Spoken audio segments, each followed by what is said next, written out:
Today, I am so excited to be speaking with the incredible goddess Anita Kopacz, who is sure to inspire you.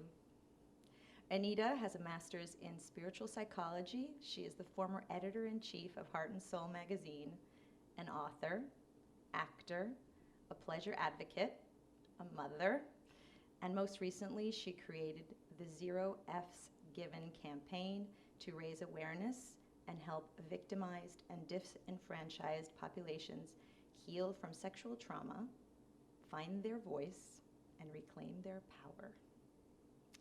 Welcome to the show, Anita. I am so thrilled to be speaking with you. Yay! Me too.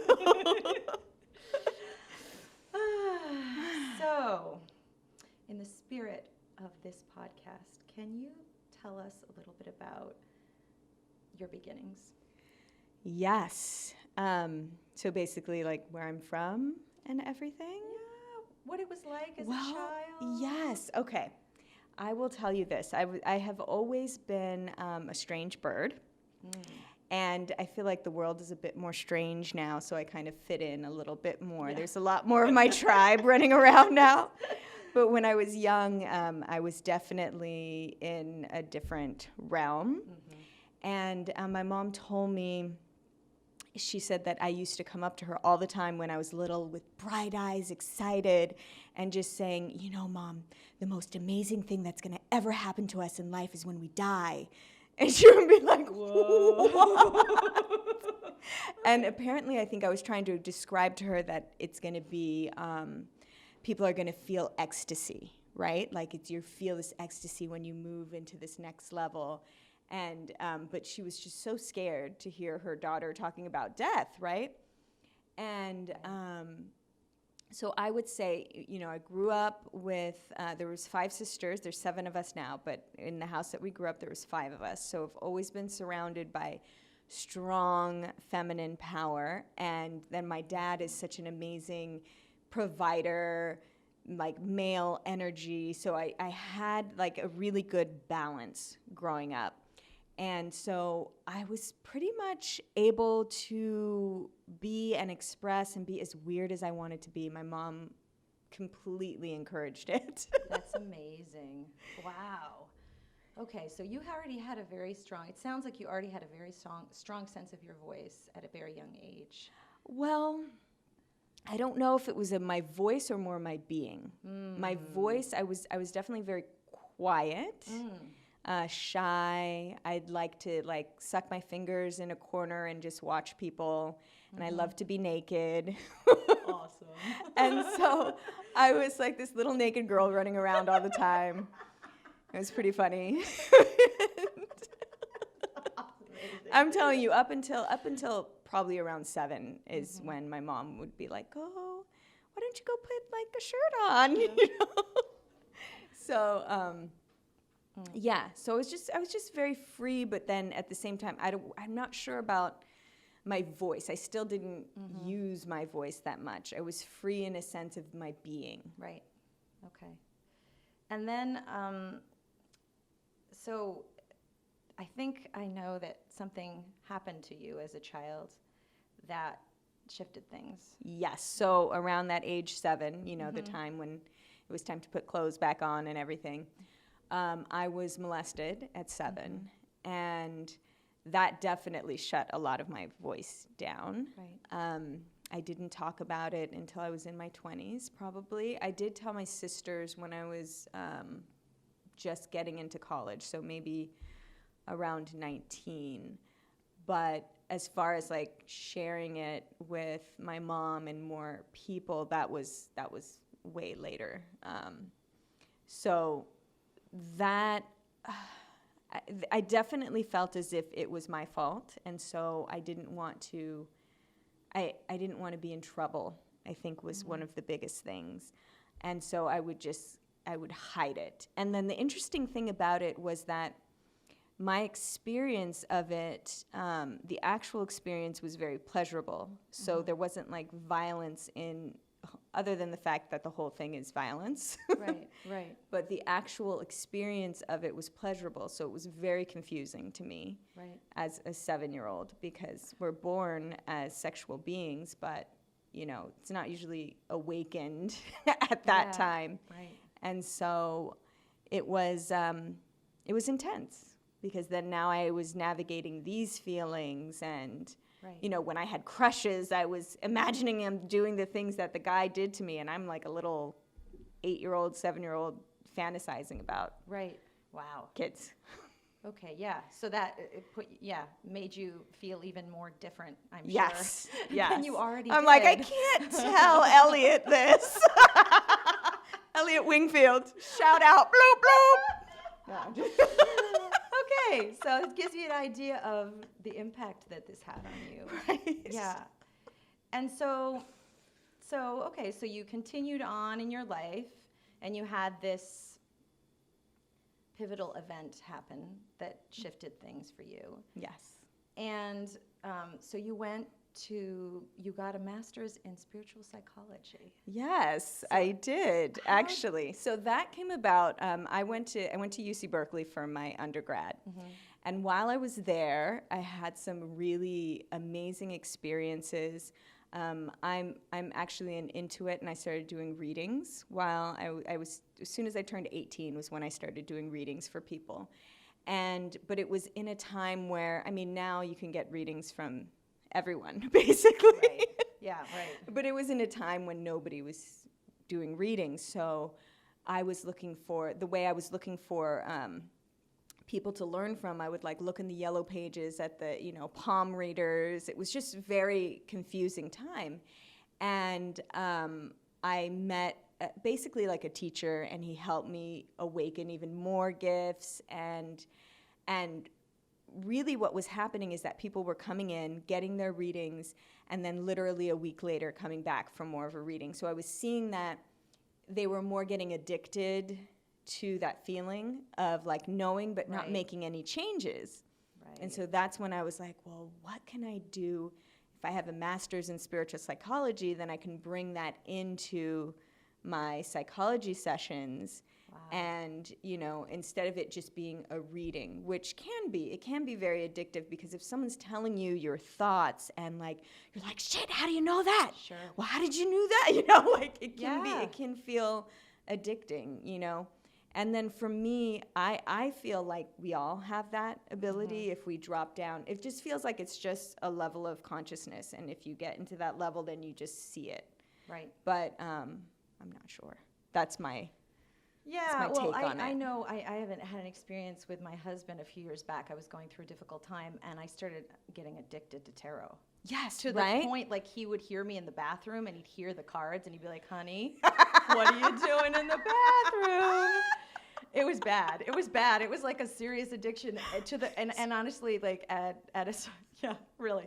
No, it's And true. one day I came out, and I handed them all to him, and I was like, get rid of them. Yeah. Get rid of them. Like, I needed to It's a balance. Like it can detox be off of them. everything is a balance. Right. So if you can use them as tools, if we can use our ego as tools, like there are these things that aren't meant to be followed like oh, you know, like let me follow what my ego says, let me follow what the cards say. It's just like a tool. Okay, does that resonate? And if it doesn't, are you pushing away from something that is being said, or is it, you Right. know, does it really just not resonate? It's just kind of like a tool of milling things over. Right. Well, and it's interesting because, I mean, the big reason for this podcast is the idea. For me, I realized at the time that I wasn't trusting my voice. I didn't have clarity on my voice. And so I was looking outside myself. Yes. Instead of saying that this is just something to help, it's almost like a partner. I was looking at it and then letting it kind of run me. You know, like we go Yes. to, like some people go to the doctor and doctors are treated like gods, you know what I mean? And it's like, no, this is just a partner, but you know. Yes. You know. Yeah, that's part of the awakening of the voice. And Which, yeah. thank God, because your voice is Oh. friggin' awesome. And I forgot to ask you, are you Can I just be myself? No. Oh, yeah. The language? Oh, yeah. Okay. Yeah, you're fucking awesome. Hope this is okay, but you know what? This has to be authentic. You can bleep it out. Oh, no. You can bleep it out. This is Voices Awaken. So this is authentic Voices Awaken. I have to say, I never swore up until like maybe a year ago. Yeah. And now I love to fucking swear. I didn't before I had kids. How ironic is that? As soon as I have kids, now I start cussing. Yeah. I'm like, really? Yeah. We were My poor kids. I didn't do it that much, but we were in the car with my mom on a trip, and Max was 3, my son, and he dropped something, and he goes, "Oh shit!" And my mom was like, "Oh no!" I was like, "Who says that? Who Where did he get that from? Do I say that?" Yes, man. My mom just looked at me like, "I didn't teach you to speak like that." I was like, "I don't know. Oh, gosh. Okay, so you did this. So wow, so you did your degree, and then what happened next?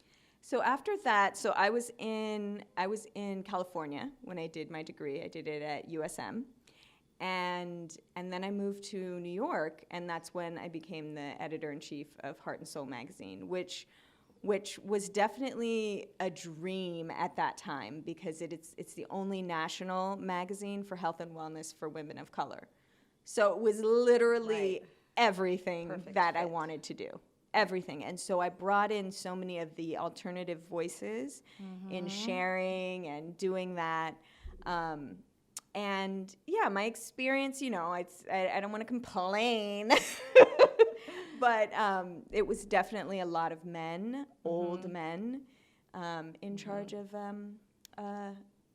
women's magazine. Right. So there was a lot of proving of myself, and them bringing in experts as if I'm not an expert. It was a lot of mansplaining and Right. lots of stuff.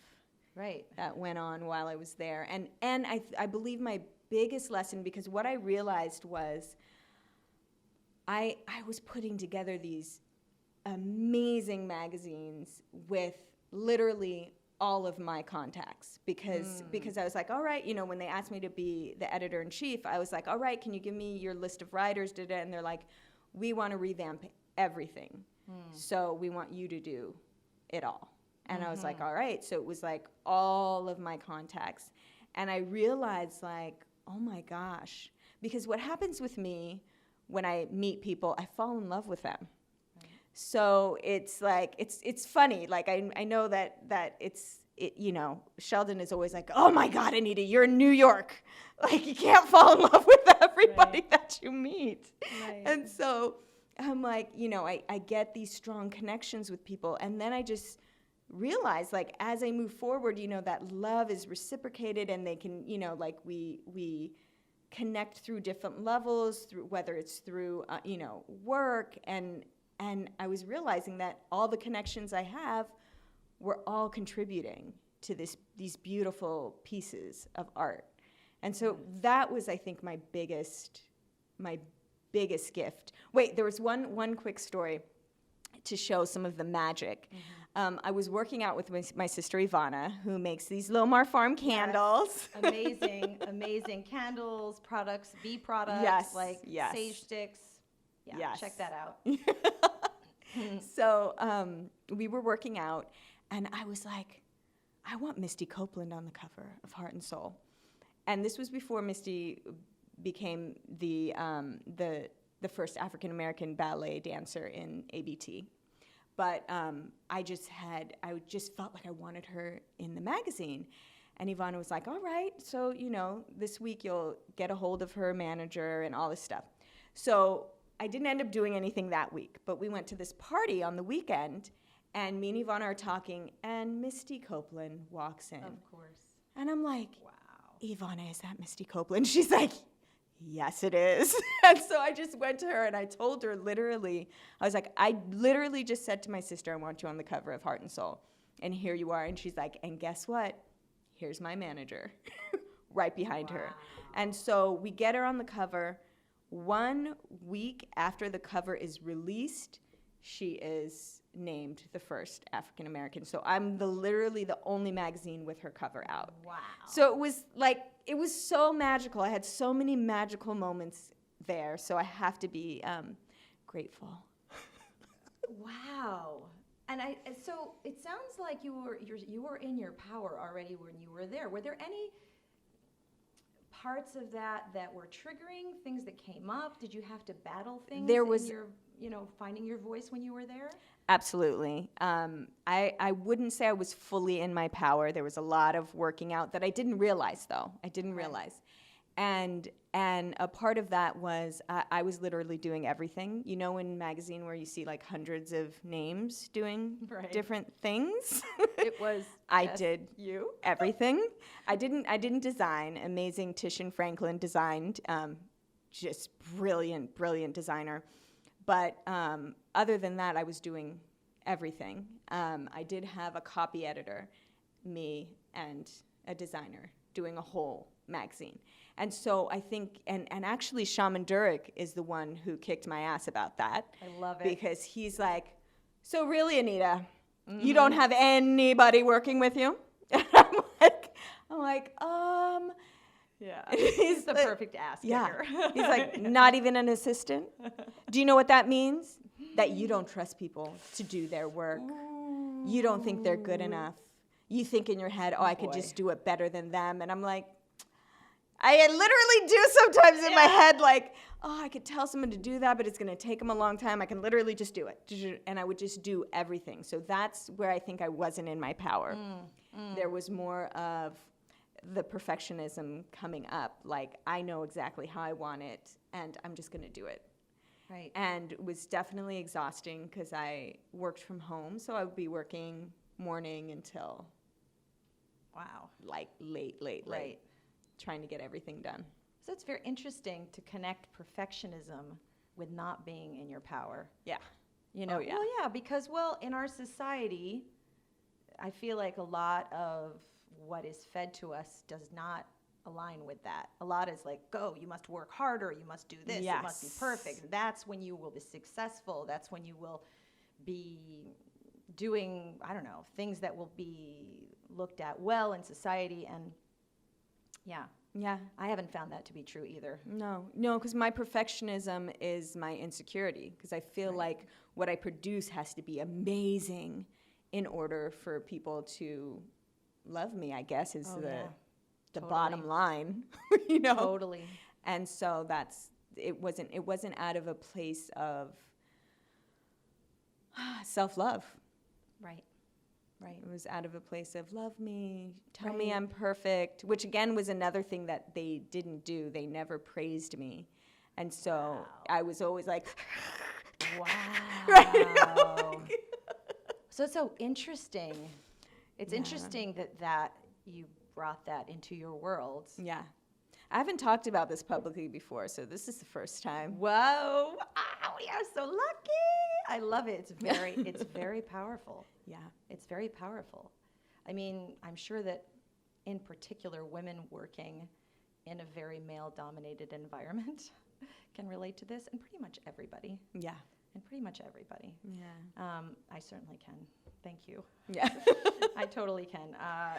Letting go of perfectionism. Yeah. And the whole part of, wanting to be loved. Yeah. I've said that to you before, like, I need to let go of the idea that I'm not lovable, because when it runs the show around my voice, then I don't allow love in. Mm-hmm. So it's the opposite. It's like, I'm not lovable. I want love, but I block love. Yeah. So it's really twisted, actually. Yeah. It's a bit of a mind. It is. Fuck. Yes! Just to use that word again. No. Zero F's given. Exactly. We're going to get to that, by the way. That's an amazing campaign that Anita is doing right now. But we're not there yet, so stay tuned. We will get to that near the end of the show. Okay, so we talked about your early adult years. And then I was going to ask you this is a very tricky question, though. Where do you think your awakening began? Do you know? Yeah. Oh, great. No, it was definitely in Berkeley Okay. when I was younger, 18. And it started off when I said that I met the teacher in Berkeley. And it was a strange meeting. It was very magical. You know, he came up and he was like, "Oh, didn't your sister graduate from here in psychology?" And I was like, "Oh yeah, you know Sharon?" And he's like, "No." And I'm like, "You know Ivana?" And he's like, "No." And so I'm like, "Okay." And I start walking because I'm like getting freaked out. And he's like, wait. Tell your sister Michelle that she can't trust Angie. She's gonna do that thing again. And my sister's best friend, but they're still friends, her and Angie. Angie, love you. Sorry. We all evolve. Yes. Her and her boyfriend, something had happened with Michelle, and like he's telling me this as I'm trying to walk. I'm like, all right, you're freaking me out. I got to go to class. You know, I just moved from Fresno, like country girl. We had no neighbors. To Berkeley with all these strange characters that, I loved because I'm like, oh my God, I'm not the only strange bird in the world. Yeah. But it was definitely a lot, right? And then he's like, okay, I'm sorry.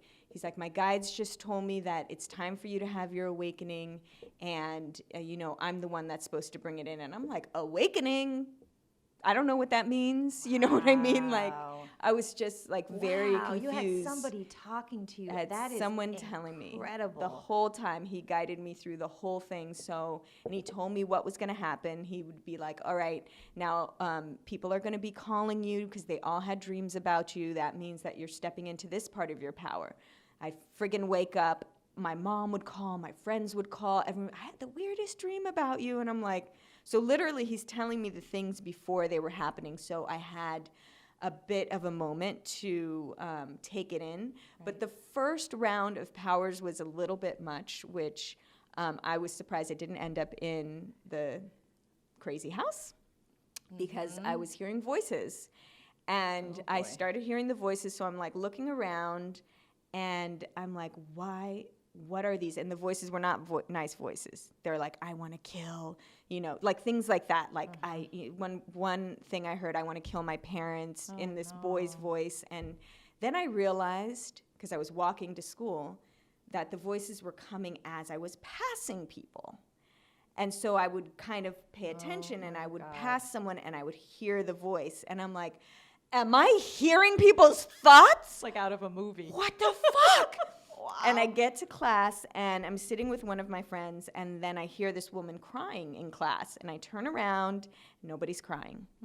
And then I hear that something happened to her 3 days ago. So I turned, I said, listen, I know something happened to you 3 days ago, but you're going to be fine. And she just like shocked, and then I just got up, and I was freaked out, and I got up. It turns out that her girlfriend, who was sitting right next to her, had cheated on her 3 days before. Oh, boy. So there were all these things that were happening, and the last thing that happened when I got home, because this lasted one day because it was too intense for me. Okay. I got home, and when my sister Sharon went to Berkeley, she was friends with all of the homeless people. She gave them money. She would sit and talk with them, and so they would always be at the house, right? So this one homeless guy named Peace was at the house, and he starts talking to me, and all I hear him saying is, I don't know where my wife and children are. They disappeared. But he's saying something where he's laughing and smiling, saying something totally different. Right. So I said, look, I know you don't know where your wife and kids are. And he was like, what? What? How do you know that? Sure. Where are they? And he like grabs me, this big man, grabs me and like pushes me to the side, like the side of my door. And he's like, where are they? I never told you that they're missing. How do you know they're missing? I'm like, because I can hear you saying it. He's like, I did not say it. And so I like push away from him, and I run inside and lock the door. And I just went upstairs. I'm like, dear God, if this is supposed to be a gift, I don't want it. And I'm crying, and I was like, take it away, take it away. And so when I talked to Keith, I was like, I just want something that's calm. Right. A nice, calm. I don't want to hear all these voices. Gift. Little gift. And it was gone the next day. Wow. And what was left was what I call a soul reading. So I'm talking to a person's soul.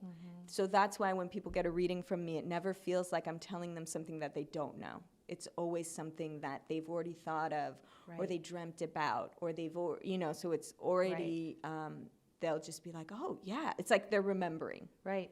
Because I'm not saying anything that they don't know, because it's already in their soul. Well, it's very interesting because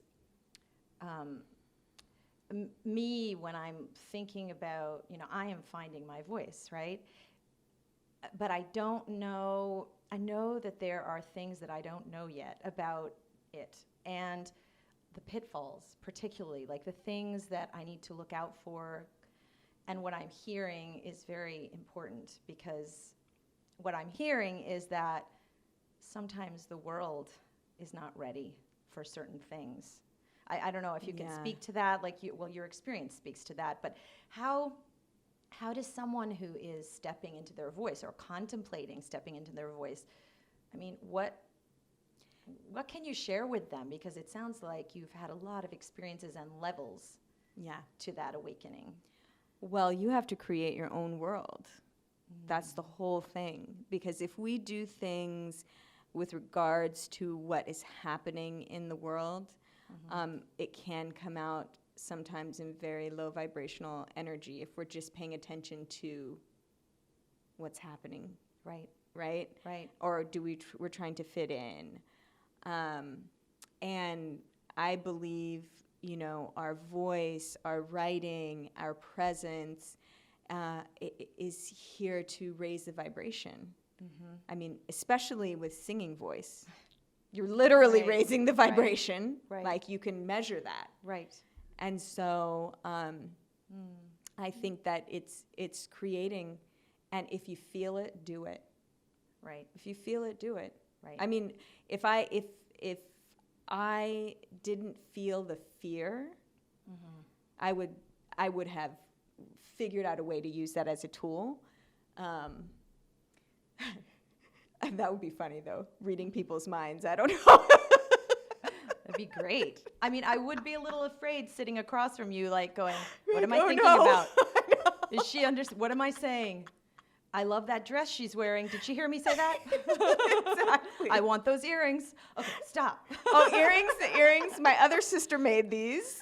Oh my goodness. Mihalina Jules, my little sister Michelle. I'm obsessed with my sisters. I wear all their things and listen to their music. I'm obsessed with your sisters, even the ones I haven't met yet, because they're all just a bunch of goddesses. It's like 5 goddesses that have grew up together. What? Oh, yeah. Oh, my goodness. Okay, so moving on. I think you talked a little bit about some of the hurdles that you had growing up. I mean, and in your adult life with regard to finding your place, finding your voice. Is there anything else that you would share? Things that you, with our listeners, like that you would tell your 18-year-old if you could go back as she was beginning this quest, things that you might share with her to guide her. I'm trying to think, because I feel really blessed in the sense that I had Ivana with me, like when I was starting in the business of modeling and acting. And so she was, even though it was in the 90s when, a lot of these Me Too things were happening, and we were around a lot of the men that are being indicted now. So I was around it, but she was always so strong in letting me know how to say no, how to, respect myself. And in those, like, she was literally would hammer it into me. She was more like a mom than a sister. She's about 4.5 years older than me. So she was, we were the only ones in New York City. And so she's like literally you would see, like, if someone was trying to come talk to me, like one of these older men, she'd be like, she's 15.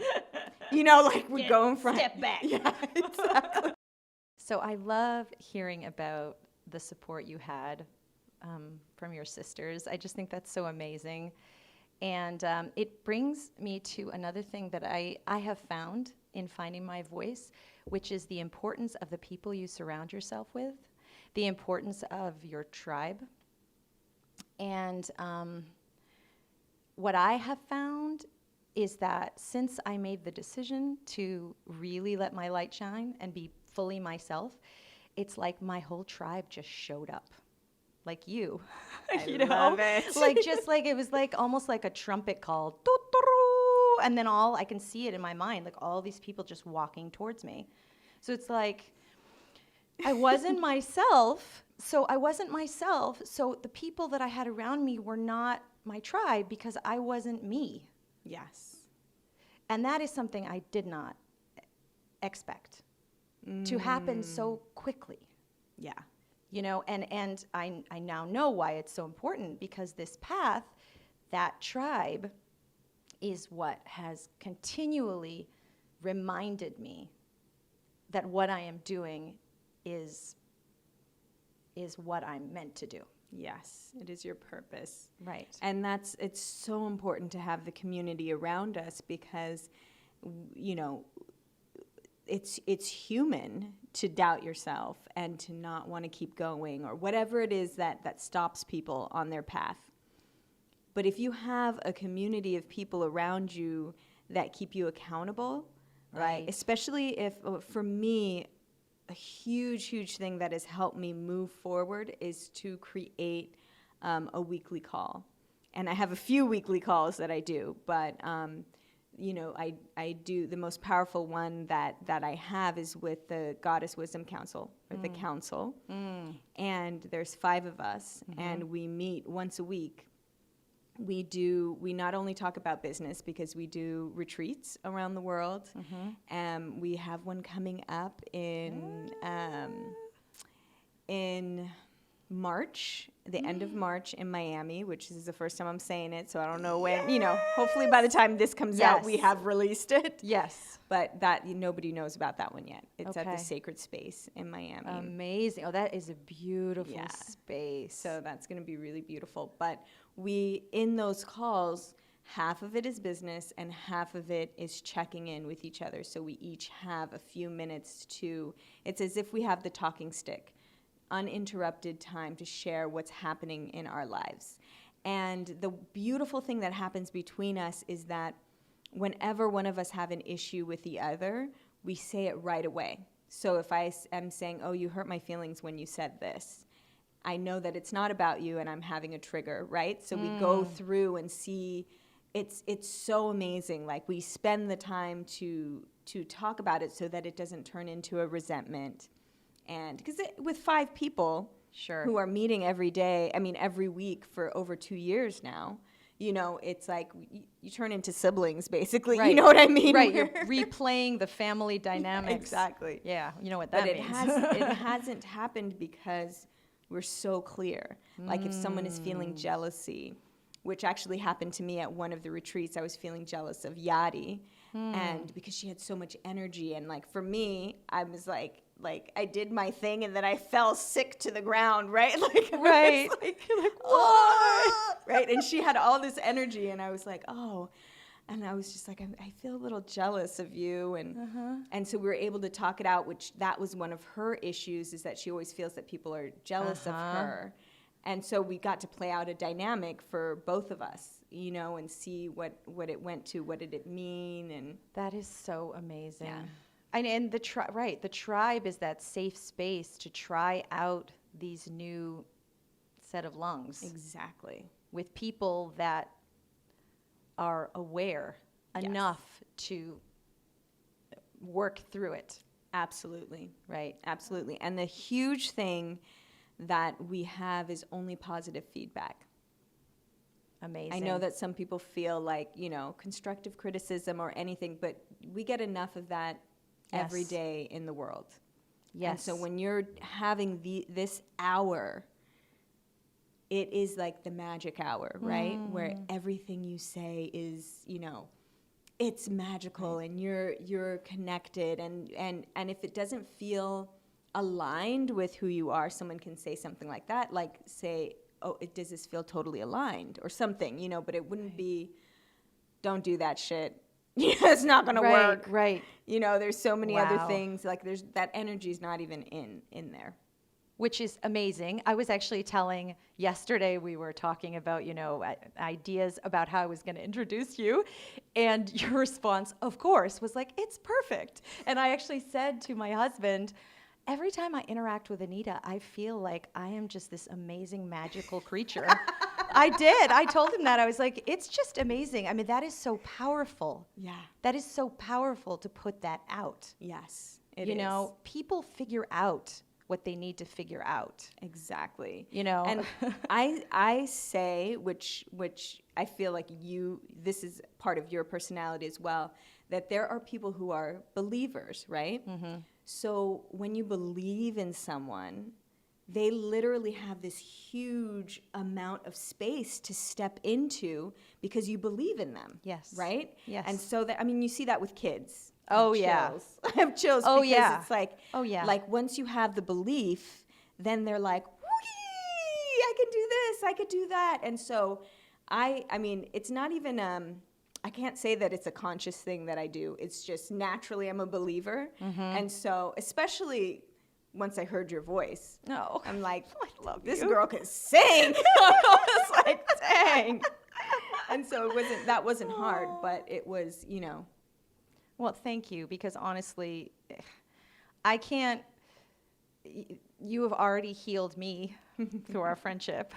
And also, so Anita has written some books. So you're helping people, already have helped people through that gift to the world. And one we have here, the title is Finding Your Way. Can you tell me a little bit about that book? Absolutely. So Finding Your Way, you know my sister Ivana. Yes. So when her daughter Marley was 11 months old, she was diagnosed with stage 4 cancer. Oh my God, I did not know that. Yes. And we, it was this, I mean, it was crazy. It was crazy. We all shaved our heads, all the sisters, because we thought she was going to have to go through chemo, this whole thing. But as soon as I found out, I was living in LA at the time, and I went straight to this mountain that I always climb, and I climbed the mountain, and at the top, I was like, God, tell me exactly what I need to do for this baby to be healed, because this is not going down like this, right? Stage 4, like it was, right. It was the size, by the time we found it, it was the size of a grapefruit. We just thought she had a big belly, like a cute baby belly, right? Right. But then it was getting bigger, and we're like, what is happening? So after that, I had a dream that I was reading this book. And God said to me, basically, that write 2 pages a day, and by the time the book comes out, she'll be healed, or by the time you're done, God. right? Beautiful. And so I was like, okay. So I came to New York, and I stayed with Ivana, and so I was with them while they were going through their process, and I was writing the book.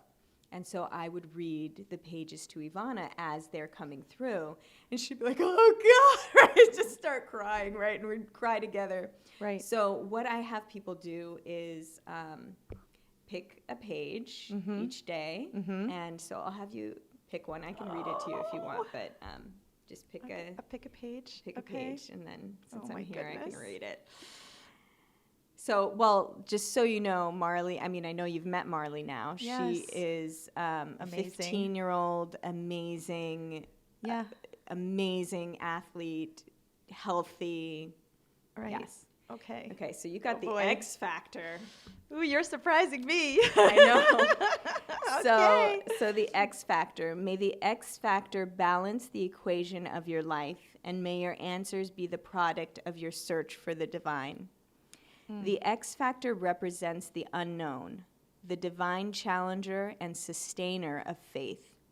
Once we are able to accept the unknown within ourselves and our reality, fear will dissipate and learning will commence. As in mathematics, the divine X factor allots a space for the unknown, a space for God. The faith required to assign a name which acknowledges rather than denies the existence of the unknown allows one to build equations which yield actual information about the universe and our position within it. That one's a little more scientific than the rest of them. No, but I just want to remind you, the latest song I sent you, literally the line is, you must leap and release to what can't be seen. Wow. Yeah. Yeah. So yeah, this Not is a magical surprised. book. Not It's a surprised. magical book that everybody should get. I will make sure that it's all this information, by the way, will be noted in, all the people you want to contact, the things you want to get. Yes. You'll have that It's on all Amazon. listed. Yeah. You'll have it all listed. Wow. So people buying this book, because I know there's going to be a lot of people buying this book now, your recommendation is to read a page a day Yes. and take in that knowledge. Yes. And so you channeled this book to Yes. heal your niece. Yeah. Yeah. And the cancer was gone? Yeah. See, this Yeah. is, I mean, they had a surgery to take the big one out, and Right. then the smaller ones just disappeared. wow. Yeah. Wow. No chemo. Yes. She was at this one hospital, and the chemo, the like huge crazy needle broke off. And so Ivana was like, just let's give her a rest. We'll start tomorrow. So she went into the doctor's office, and she was like, if this was your daughter, what would you do? And he was like, I would go to Sloan Kettering. So she went to Okay. the other hospital, and it was amazing. The doctors had their hands blessed before. I they- did not know that about Yeah. Sloan Kettering. Wow. Well, at this least is- this doctor in particular had his hands blessed before he worked on any of the kids. Yeah. Well, this story is just the other incredible thing, unexpected thing about stepping into your voice, just taking the leap, is it is the magic that occurs is shocking. Yeah. Which again, Shocking. how you say stepping into your voice, the doctors there, literally the mother is the number one. It's not the doctors. So they'll ask you, what do you think it is? Medically, what do you think it is? Because the mother's intuition is so strong.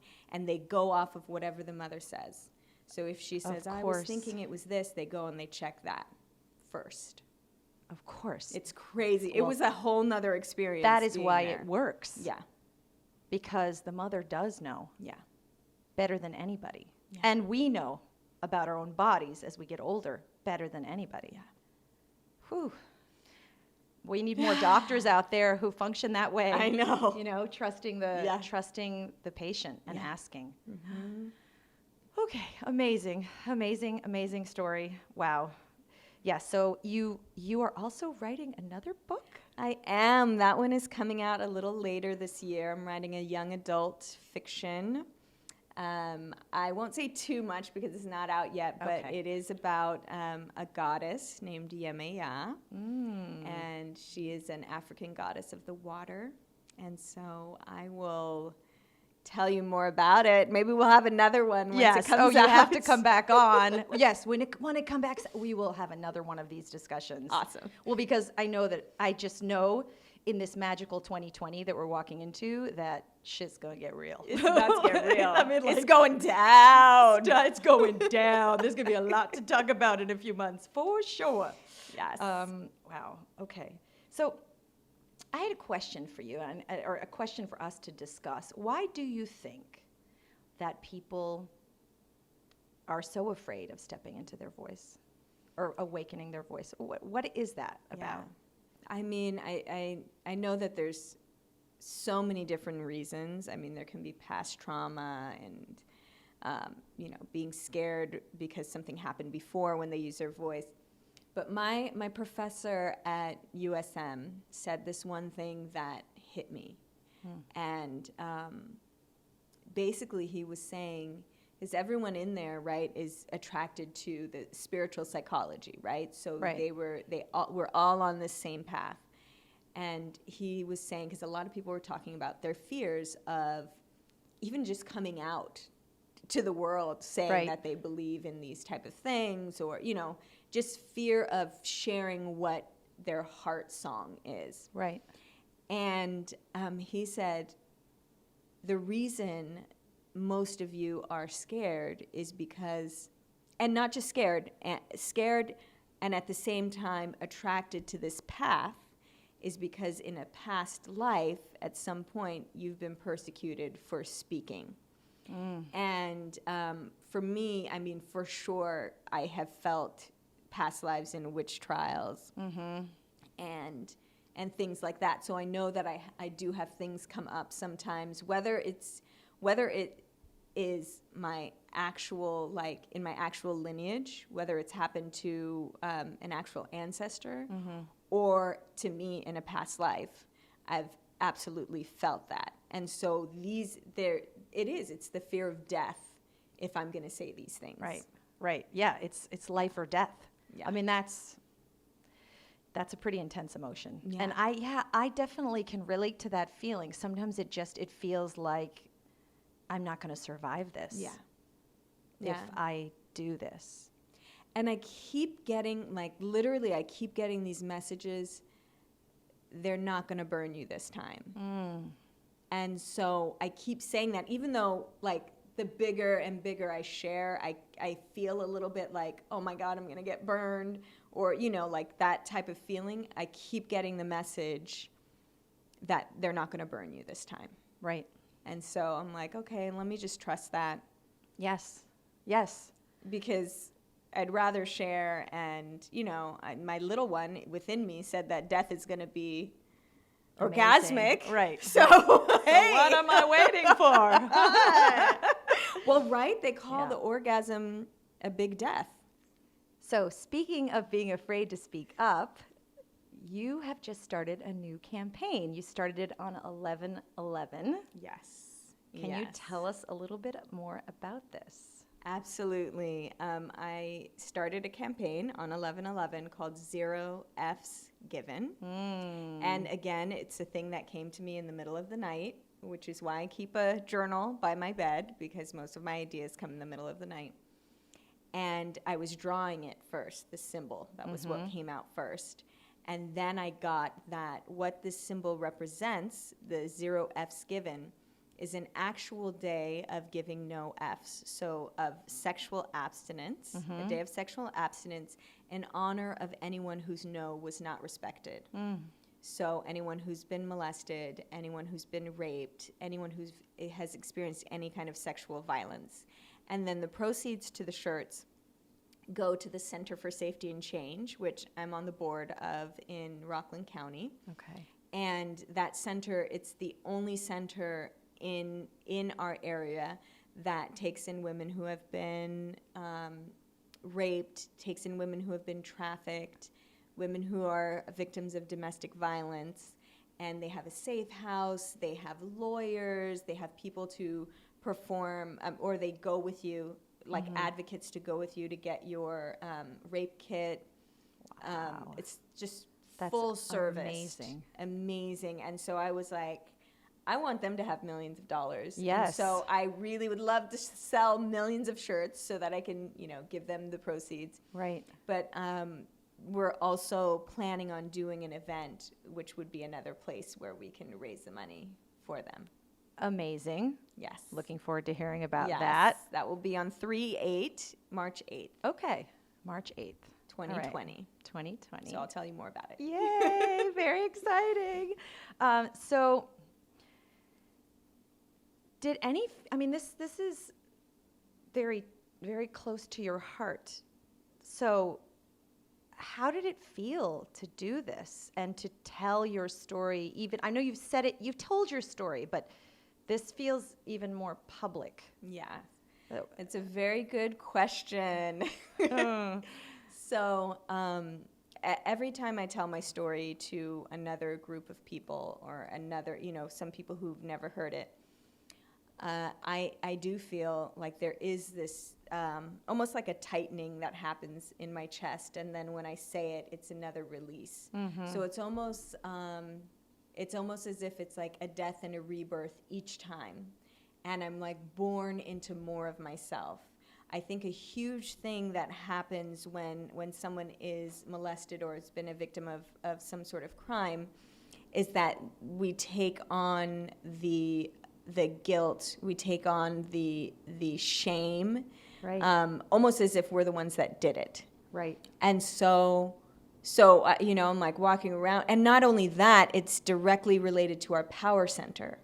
And so for me, you know, speaking of being in a boardroom at Heart and Soul with all men, and I wasn't rooted in my power. Right. And so it was, you know, there was definitely times where I was more meek than I might have been today if they had me in that fucking room. No, just Right. Oh, yeah. Oh, I don't think it would have been the same dynamic No. at all. No. No. Yeah. Wow. Amazing. Oh, it's an amazing, amazing, amazing campaign. Thank I have you. no doubt it has already helped a lot of people. Yes, I've gotten lots of messages and things where people have not even shared that that's happened to them in their life. So I remember saying to my sister Ivana, when it was coming out, I was so nervous because I'm like, I hope it's successful, you know. And then she was like, well, what does successful mean to you in this? And I'm like, I hope it sells a lot of shirts and that the center gets a lot of money to help more women. And Ivana was like, if it helps one person speak up or feel comfortable or know that they're okay. Yes. She's like, you've done it. It's a success. And so I was like, okay, I'm going to think of it that way. Yes. So in that sense, it's a success. Oh, yeah. But obviously it's a much bigger success, but I absolutely agree. And it's an important thing to remember when starting to speak. Yes. You know, that one person, the message may be just for one person, and everyone else can just pass by and it doesn't matter. Yeah. But that one person is changed. Yeah. I remember for me, that was Oprah when I was 11, and I still hadn't talked about it.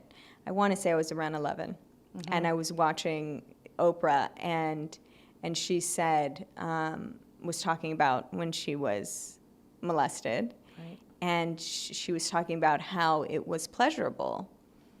And my whole body like tensed up. I'm like, everybody knows. I was thinking that. But then after, I didn't tell anyone still, and I was still on my inner journey with it. But at 11, I was like, I can become as successful as Oprah, even though this has happened to me. Yes.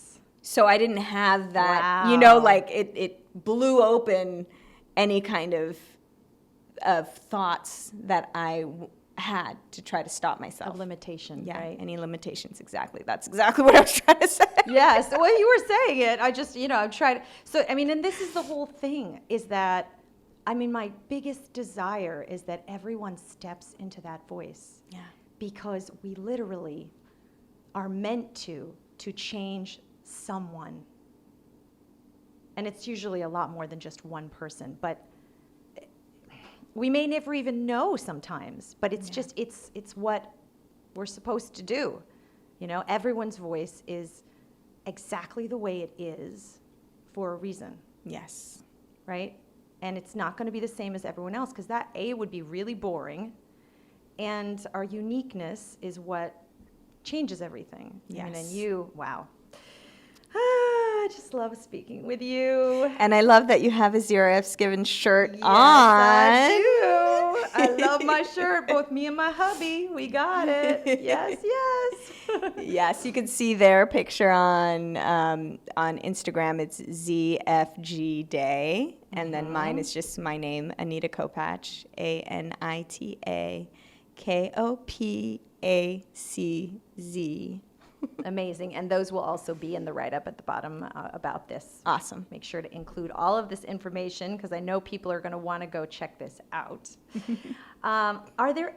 Is there any specific moment in the campaign so far that has hit you, that has really, Oh, yes. So it really felt like the whole thing like just started moving fast. Like as soon as I got like this one idea to release it the way that I decided. So the moment that really hit me, I asked quite a few influencers and celebrities to be a part of it and share, them in their shirt on their pages. And on 11/11, when everyone shared, and there were so many people standing up for people who have experienced this, and it was just out there. It was this flood, and it was just like, oh my gosh, oh my gosh. I know they said they were going to do it, but you never know. Right, no. Fast-paced life we live in. Are people really going to show up for this? Yeah. And so it was that moment when it all just flooded in and everyone was like, 0 F's given, because actually the slogan, the 0 F's given, I got that from my teacher for Tantra, which her name is Sam Isadora. And literally she would always be like, 0 F's given, like always say it. So that's where that came from. Right. And she's passed away, and it's just, she was an amazing teacher. But she's no doubt with you doing this. She's no doubt. She's there. And she was like straight up like, do I want to say she was like a hard ass, right? She wasn't like like a sweet healer, right? Right. Like if someone started telling story and she felt like they were in their story, she'd be like, I don't want to hear that shit. How many times have you told this story? Ooh. I want this to be the last time you're telling it. Yes. And so she would make people really connect. It's not just about saying the story. Right. Because that's one of the first steps to healing, is being able to say it. Yes. Sure. But then you don't want to get stuck in that loop of saying it and having yourself be a victim. Because I'm definitely at the place where it was all a fucking blessing. All of it. Amen. All of it. Amen. And so I'm like, that's where I am now. I mean, Sam even made me have a conversation with the man who I had that experience with.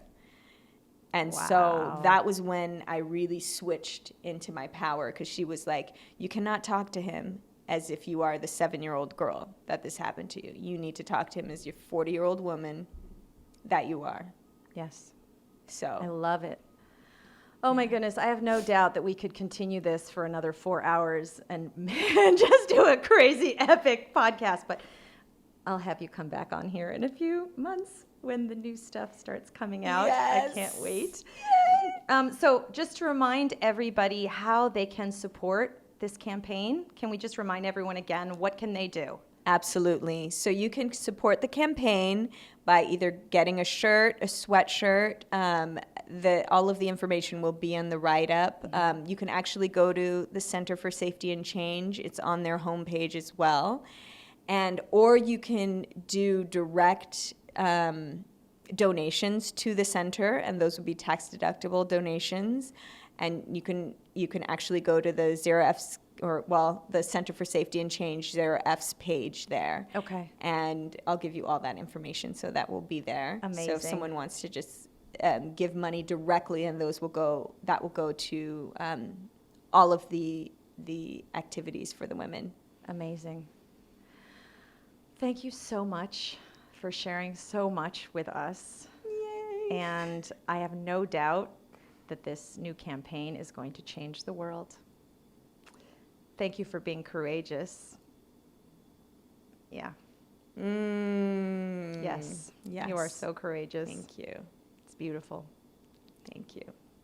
And Okay. I know you know that we're mirrors of each other, and Yes. Yes, that- I do. yes, Thank you for reminding everything me. that you're saying about me is about you. Yeah, and this is the beauty of calling in the tribe, because they're going to keep reminding you of this. And this is what we need. Yes. This is so, yes, what I have gotten out of this is just to remind everybody who's listening to this, just take the first step. Yes. Just take the first step. It doesn't need to be a perfect step. None of them are perfect. You could trip into it. You can trip Everything. into it, and you will be amazed because you will be pivoted to exactly where you need to be just by taking that one first courageous step Yes. into awakening your voice. Woo woo!